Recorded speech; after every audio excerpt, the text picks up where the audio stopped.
Hi, everyone, and thanks for joining us for our continuing AU Passes series. Today, we have Managing an Effective Coordination Process with Laura Hanyuk. Really appreciative of Laura's time here. I've known her for a couple years. If you have not gotten the opportunity to see her speak at a conference, I would highly recommend it. She is passionate about sharing her knowledge and is really, really effective at communicating it and breaking it down and making it understandable to the audience. So really, really thrilled to have her here today. A little bit about CAD Microsystems. We are a consulting firm. We specialize in software, training, professional services, and BIM expertise for commercial and public sector customers in the design, build, and operate industries. We have a whole team of industry recognized experts. We have published authors. We have registered architects, engineers, construction experts, and top-rated speakers at Autodesk University and Built and across the world. Our customers call us when they're frustrated with their design processes and technology, and they want to improve efficiency, add new capabilities to win more work, and stay competitive. We like to say that we take an educational approach to solving our customers' challenges and are focused on helping achieve each organization's business goals. Building on that educational approach, education is a core value to us here at CAD. We like to empower the design and construction community to share knowledge, to connect with one another by providing platforms like AU Passes. This series came from feedback we got from many of our customers as well as some of our consultants that they were frustrated at not getting their presentations accepted to speak at Autodesk University. And this wasn't because the presentations and ideas aren't innovative or relevant, but it's simply because you could only pack so much content into a 3-day conference. So with that, I'm going to hand this over to Laura, and I'm really excited to listen. Great, thanks, Jason. Well, a little bit about me. I've worked in both architecture and construction with over 15 years of industry experience at this point. I've worked in a wide range of project types, a lot of mixed-use multifamily, healthcare, education, as well as some commercial office and senior living. And no matter what side of the industry I've worked on or what project sector, I've always really been interested in how we can use technology to help us improve communication with each other and also collaborate within project teams, whether that's within internal teams or working with all project stakeholders. In my current role as a virtual design and construction coordinator and BIM process manager, I'm working with Clancy Theys Construction Company. We are an almost 75-year-old firm headquartered here in Raleigh, North Carolina, with 6 locations across the Southeast. We've most recently opened an office in upstate South Carolina, so it's really exciting to be a part of a company that's growing and a company that really embraces technology. So as Jason mentioned, the topic for today is talking about managing an effective coordination process. So the genesis of this idea was I was running a coordination meeting about 6 or 7 months ago, and it was like the perfect coordination meeting. We had our major trade partners there. We had the architect, the mechanical engineer. It's for a brand new high school. So we had someone from facilities from the school district, as well as someone from IT from the school district. In that meeting, we were talking about some areas where we have exposed ceilings. We brought in that IT person because we had some cable trays. We were talking about how we could best route it to make it work for them, concerns they had about height, being able to reach it. And we came out of that meeting with actual solutions that we could put to work. So I thought, what are we doing that actually makes this work so well? And I've broken it down into 3 different areas here: how we can be prepared, how we can be efficient, and how we can be organized. So I'm going to start with how we can be prepared. So during this presentation, I'm talking about coordination process as a whole. It could be applied to both design and construction coordination, although it's going to skew more towards the construction side. So the first step we're doing when we want to be prepared for this coordination process is identifying our coordination scope. So in this example from a mixed-use project here in Raleigh, we want to be really clear to trades about what areas of the building we were going to be looking at and what drawing packages we'd be breaking it up into. With, in this case, wood frame over podium, we're not doing a lot of model coordination up in the units in wood frame areas because it's simply easier to do that in the field. But we're really focusing our efforts in underground parking, retail, amenity areas. So we want to make sure our trade partners know what they're responsible for. The first step to even getting to that is our VDC team works with our operations and field teams for the project to go through this standardized matrix that we've developed. We've already designated typical areas we're doing BIM coordination in, and we work with those team members to identify any specifics to the project so that we know what's coming up. So in this particular project, we knew we had 2 podiums. These are all post-tension concrete sleeves, so we know we have to do a lot of sleeving drawings, and really understanding where the amenity spaces were so we know where to look. So as we're going through this matrix we see here on the left, we are filling in what subcontractor participation is required at which stage. That then information gets relayed to the spreadsheet we see on the right, and this is actually included in our trade partners contract. That way they know what they're signing up for when they sign that contract. There are times where we might be hiring a third-party modeler for a trade partner, or they may be hiring one themselves. In that case, we want to make sure that we're taking that extra step to be really clear about coordination scope. So we've got an example here for plumbing at that example I showed before, where we broke it down by each level, referencing the drawing sheets as well, and showing what piping systems would need to be coordinated in each area. This made it really clear for them to define a scope of work and get a price for that modeling. Another key to being prepared is a BIM execution plan. And I'm not going to go into a lot of detail on this because that could be a whole nother presentation, but I just really want to focus on the highlights here.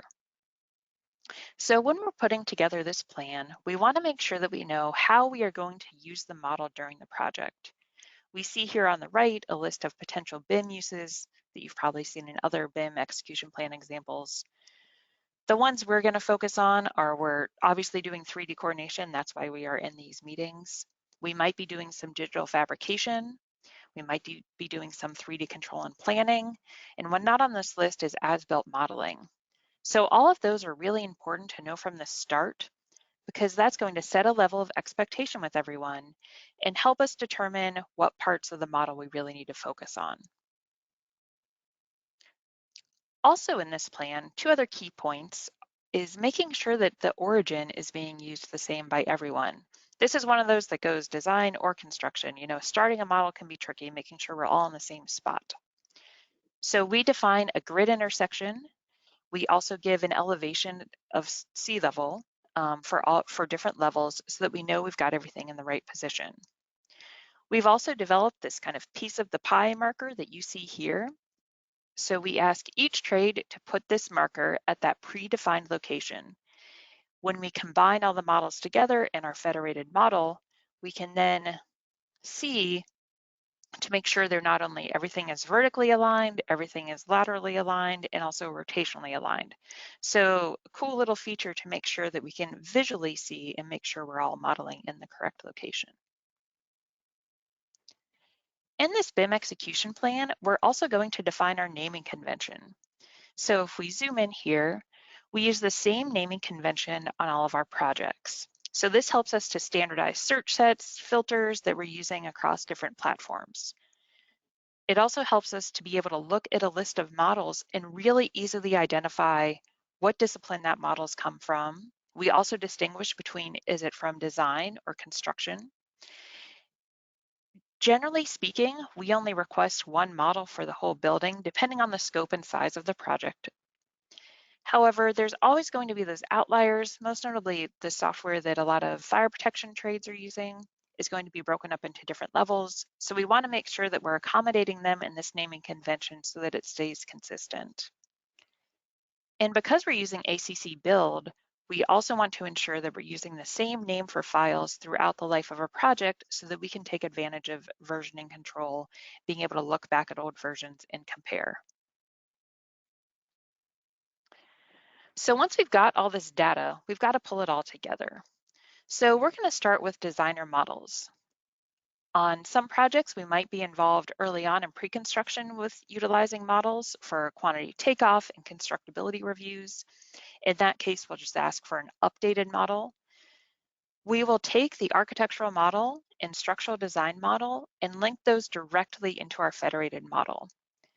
We will do verification on them to make sure that the areas that we're really concerned about coordinating, so looking at foundations, structure, ceiling heights, making sure those are all correct before loading them into that federated model.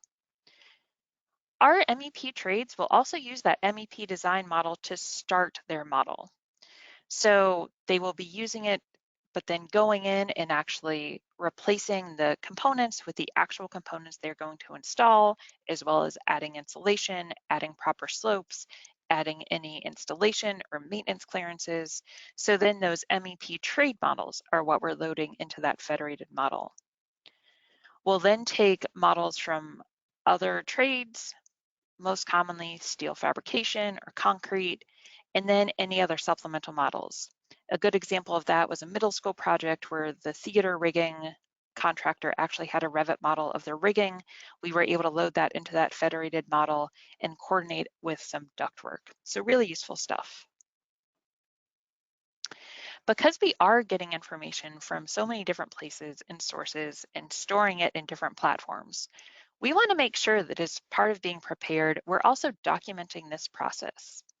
So we hold a BIM kickoff meeting a couple weeks before we're ready to start our weekly coordination meetings.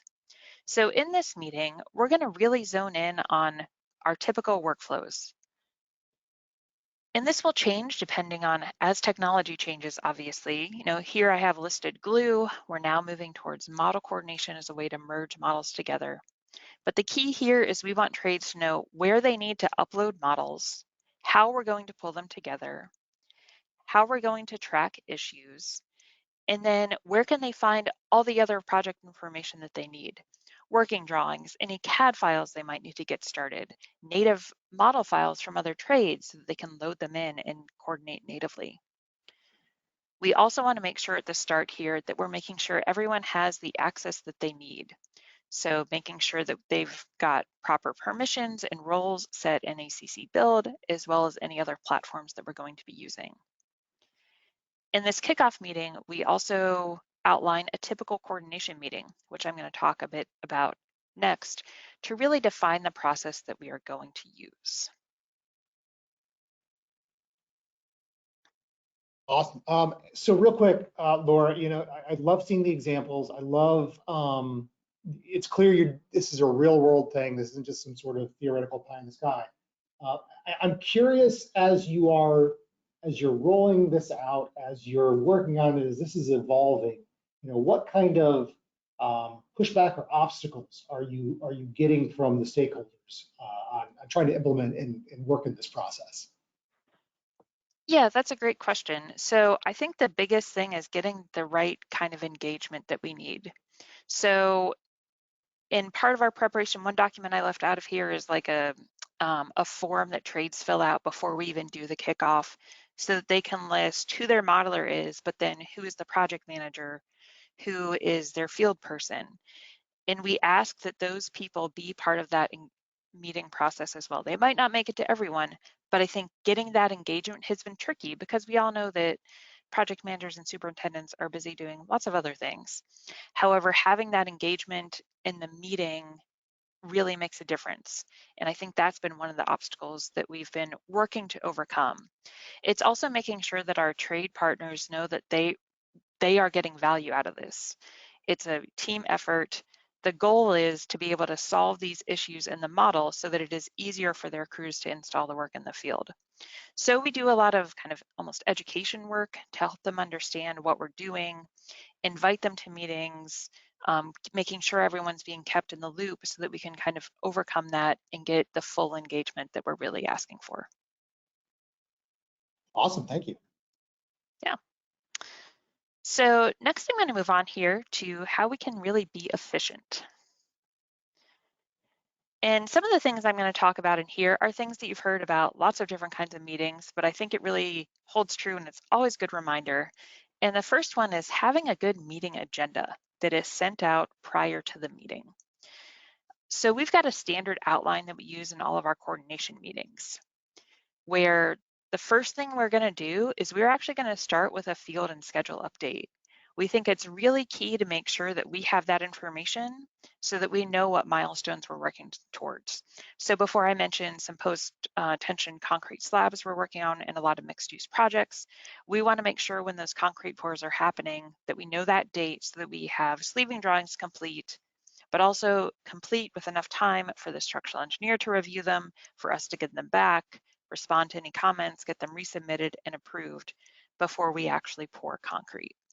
So this is where, when I actually just mentioned that obstacle of getting full engagement from the team, this is where we try to put our money where our mouth is and have our operations team within each coordination meeting, and the superintendent when needed as well.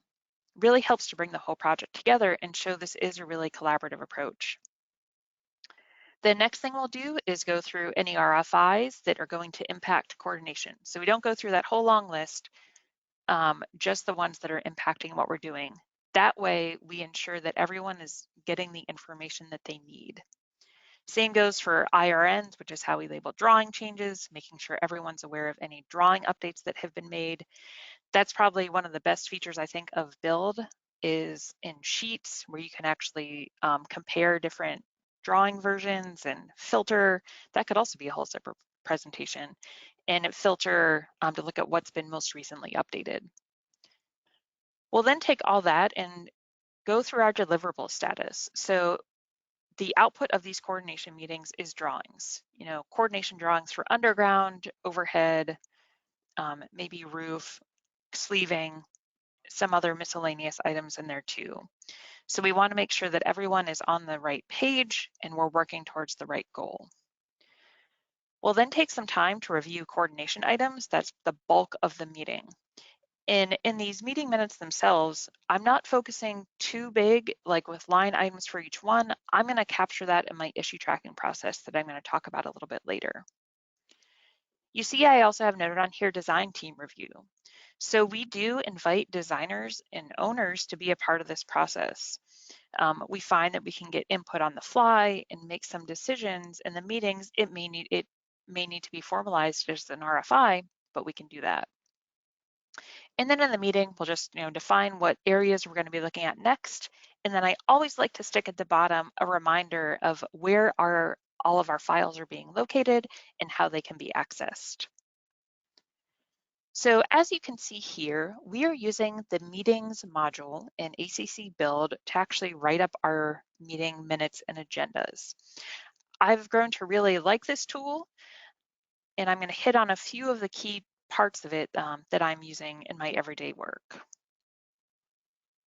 So the first is for each meeting item, we can actually assign a bunch of different information. So the one I'm going to start out with here is the due date and assignee. So I can assign a person to a specific item. That way they know what's in their court. With a due date, we all know how important it is to stay on top of things. Having due dates helps move that process forward. So once I've assigned an assignee and a due date to an item, I can go into the meetings module. I can look at the meetings items, and then I can filter. So what I've done here is I've filtered down to items that were assigned to me, and I can see the status of them. I could filter it again if I just wanted a status to open or ongoing items. So I make sure I'm aware that I know what is in my court. The other piece of information that we can attach to meeting items that I use all the time is references. The one I probably use the most is RFIs. So what that means is I can select references, RFIs for a meeting item. Now when I select, I've got that little link under the actual meeting item. When I can open that in a meeting, and all it's going to do is open up a panel on the right for my references. And usually in a coordination meeting, I'm going to be typing in information in here as to what our trades need to do, basically any model updates that need to be made as part of that RFI. But I can really quickly see, is this RFI still opened? Is it ongoing or is it closed? And I have that information right at hand without having to flip into another module. Now, if I do flip over into that RFI module like I've done here, I now obviously have more details about this RFI. And if I look down at the bottom here, I can see all meeting items that are associated with this RFI. So this helps to bring the whole project team into it when they can really quickly see, let's say this item was still open, that this RFI, even though the RFI itself was closed, there's still some items that we are working through on coordination.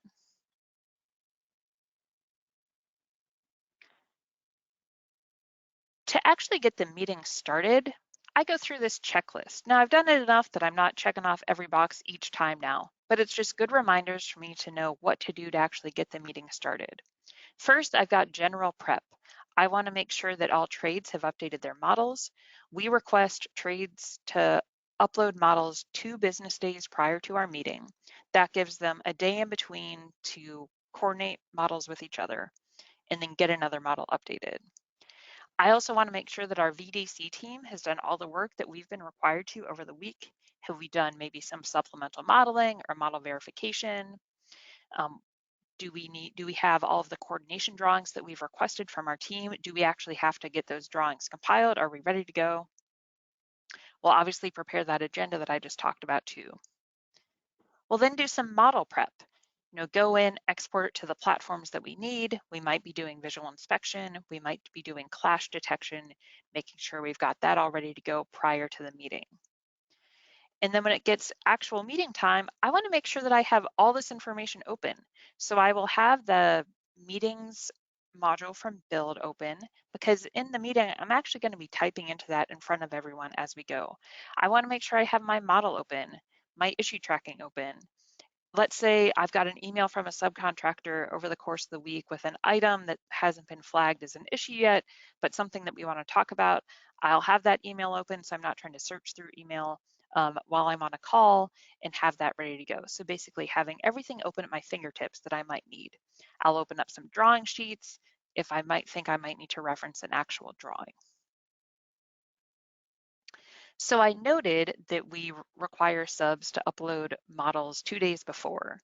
We also usually set a hard deadline for what we're going to look at in a meeting. So if I've got a meeting at 2 o'clock in the afternoon, I've instructed trades that they need to upload by 9 a.m. and that's the cutoff. We will not look at any models after that.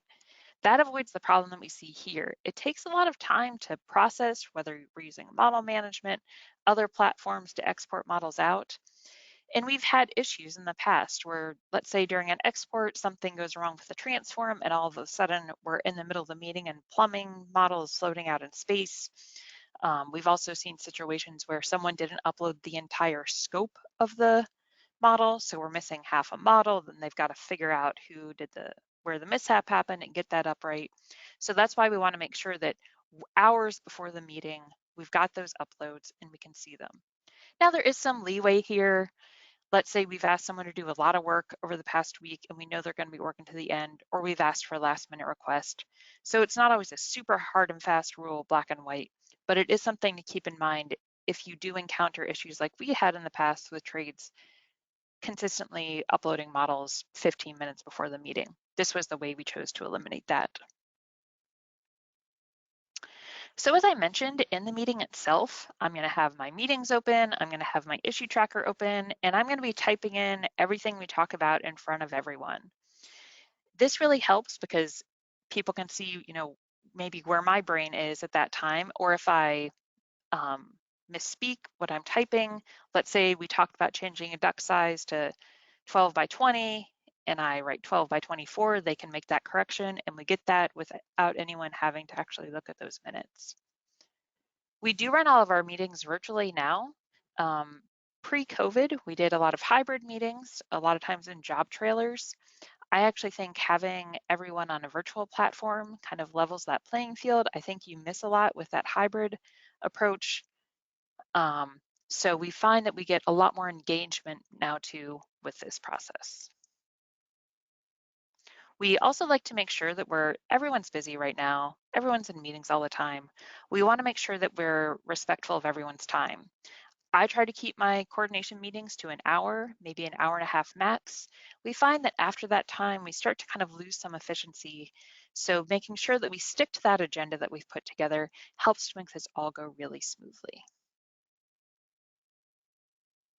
So I love the transparency. I love the consistency. You know, you mentioned earlier on for your coordination meetings, you're inviting the owners to this. I mean, obviously you're going to invite your subs, but on the owner side, you know, I'm wondering what kind of feedback you've gotten from them on seeing this consistency and seeing this transparency and seeing how you're doing this.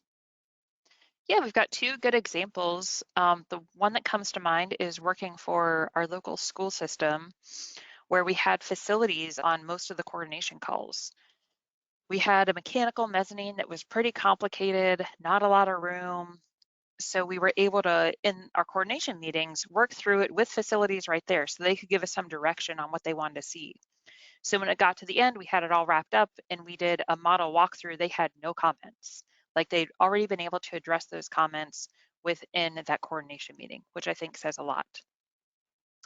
Another example we've had in our mixed use world is we had an owner, the developer, sitting in on some meetings for one project and they saw how it worked. They had questions and comments, worked pretty well. And the next meeting they want to get, or the next project, they want to get more involved because they saw the benefit of it. So when we were working on some core and shell retail spaces, they actually brought in their tenant upfit person so that that person could look and see where we had some piping, how that would work with a potential tenant, and they could give us their feedback right there. And at the end of the meeting, we were basically able to sign off and say that these locations we provided would work for what they needed. So that was a great way to kind of bring everything together for the owner. Brilliant, thank you. Yeah. So the third piece of this process that I think helps us be really effective is to be organized. And to start that, we're going to start with a coordination schedule. So we are going to use information from the overall project schedule and set durations for when we need to coordinate each area, as well as identify deliverables. So this is really similar also to that like initial slide I showed with that color-coded diagram of coordination areas. This is just going a step even further. This helps trades know how long they're expected to be on the coordination process, which can be lengthy. It also helps us to like plan out when they need to staff for drawing packages. And really, I think the key to this schedule is making sure that it keeps being updated. We all know that things are going to change. Let's say an RFI comes in that has some ripple effects to coordination, or a specific trade partner gets behind and we need to get them back up to speed before we can move forward. We want to make sure that we're keeping the schedule up to date. That way everyone is informed. With these teams identifying lots of issues, we also want to make sure that we're making these actionable items for trades to follow. So we're able to tag, identify coordination issues in one platform, and then we're able to assign it to responsibility to each individual trade. So in this example here, if I kind of zoom in, all our mechanical partner has to do is come in and go to action-mechanical. They are then presented with a list of issues that only apply to them. Makes it really easy for them to know what is in their court. We can also go a step further, and we want to make sure that we are actually giving the direction on what we want them to do. So here we've asked them to raise the duct above the roof drain leader where we see a clash, but we can also utilize the chat features that we have on all the different platforms to converse with each other. So in this case, it looks like the duct could move, but if it can't, we could also raise the roof drain leader. In that case, we'll flip the assignee back to plumbing, but then mechanical pipe would have to shift, so it would be both. So it gives us a way to get that dialogue going and get some of these smaller items out of the way before we actually get into that meeting so we can hit that 60-minute time frame. We're also able to pull out metadata to figure out where these issues are located. That's the other big thing. Looking at when you see that really typical clash graphic of just something green and red kind of floating in space, it's hard to get an idea of where that actually is. So we want to make sure that we're directing trade partners to where these issues are located. So here we've got a grid. We've really always been able to see that with Clash, but we can also, we're pushing in room geometry so we can automatically know what room it is in, what level it is in, and what zone it is in. So in this particular case, this building has 5 different zones. So or 5 different areas, so we've defined those as different zones. The cool thing about this is our mechanical trade has already come in, they've seen their list of action items, they could click on area B, because that's the area we're coordinating right now, and they can narrow it down to only those. So this gives us lots of different ways to filter this information and be really efficient with what we're doing. We've got all this great information. We want to make sure, as part of being organized, that we're also communicating this with the rest of our team. So we're able to issue reports that include both graphics of the issue as well as all of the dialogue that we've had going in that chat, any action items that we've assigned, and keep it all in one spot. So I'm actually going to take this report, spit it out as a PDF. I'm going to attach that to my standard written meeting minutes and combine it all as one PDF. If we flip back to ACC Build for a second here, there is the ability in the meetings module to send meetings directly from that module. However, I still like to compile everything as a PDF and save it in files. That way I have a record of it in PDF form. I can send this to someone else that maybe not part of the meeting. I can search and filter, so I can keyword search. I've used that a lot when I'm trying to figure out, when do we talk about grease duct? I can type in grease duct here and find that within these PDFs, because there's not yet that search functionality in meetings. And then I take these PDFs and I'm going to go ahead and just use Build's transmittal feature and send them out to my team. So that way I've got this really solid record of all of my agendas and minutes for the project. I might also go a step further. Let's say I've got a designer who isn't a part of every meeting, and I want to just send them questions specifically for them. I can filter out a report to only questions that require designer input. And I can also spit out this key plan like you see here on the right. So because it already knows where all those issues lie, it can automatically generate this. This makes it a lot easier for someone to understand where all these issues are when we're talking really broadly. Our virtual design team can also help our operations team when we're getting ready to send out RFIs that have been generated during the BIM coordination process. As I said, in these meetings, we're always trying to find solutions. So on the left here, you can see sometimes we're able to issue confirming RFIs from the BIM coordination process. So this was a recent example where we're typically doing model snips from drawings, and then defining what we talked about in the meeting as a confirming RFI to send to the design team.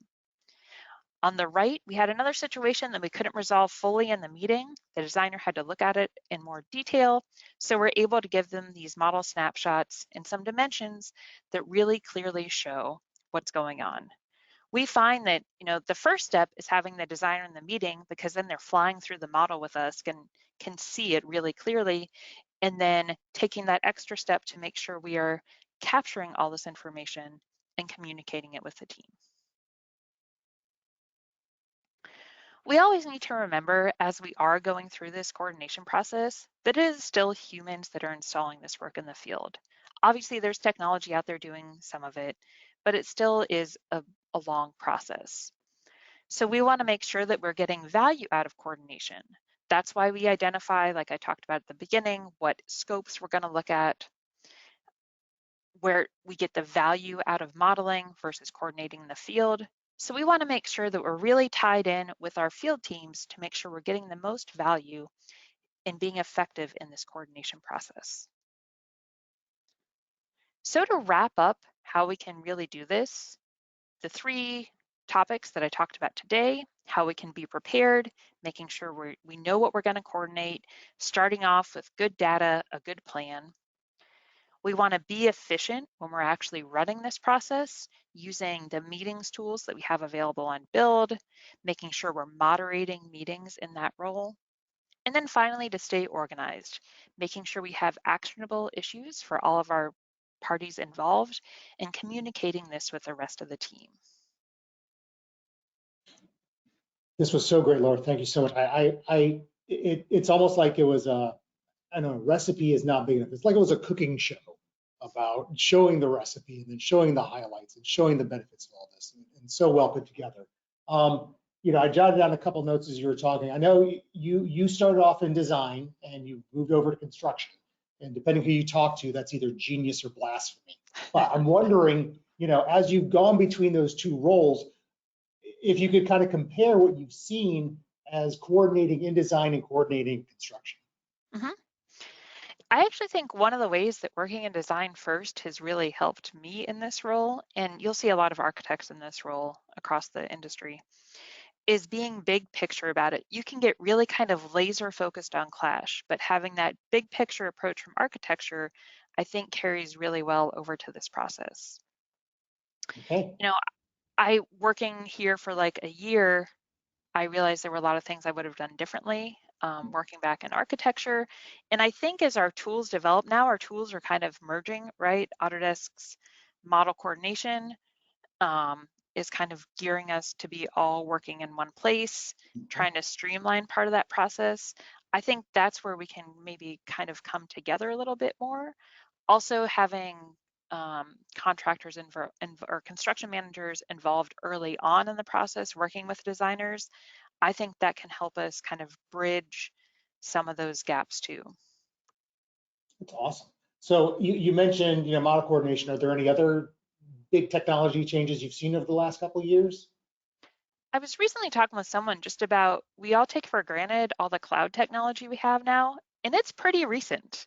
Yeah. I think that it's not that old. I think that also really helps us all this collaboration. We're not trying to like figure out where we're going to send something and download it. We just put it in one spot and everyone knows where to go. I think that has made a big difference, especially as we kind of can consolidate tools, still using the best tool for the job, but being able to consolidate and have everything available on the cloud has really helped to push that forward. Also, the different issue trackers that we've seen, there's a lot of different platforms out there. So finding the one that's right for you, but they all have great tools for like filtering and making, like I said, being able to make actionable issues and communicate with those to the team is a game changer just to streamline this process and make sure everyone knows what they have to do. Gotcha. Perfect. Thank you so much for that. And thanks for your time and spending it with us today. Sure. Yeah. So with that, we will be wrapping up here. If you're interested in reaching out to us here at CAD, or if you've got an idea for AU passes, these are the ways you can ping us on social media or over email. If you'd like to get and meet up with us in person, we have our BIMXT events, and we've got several of those here on the East Coast. These are in-person events at the cities you see there, and we have our bi-monthly Zoom BIMXT online meeting. And then of course, we've got our LinkedIn network there on the channel. So again, thank you all so much for your time. Huge thanks to Laura for her time. That was outstanding. And we look forward to seeing you at the next AU Passes.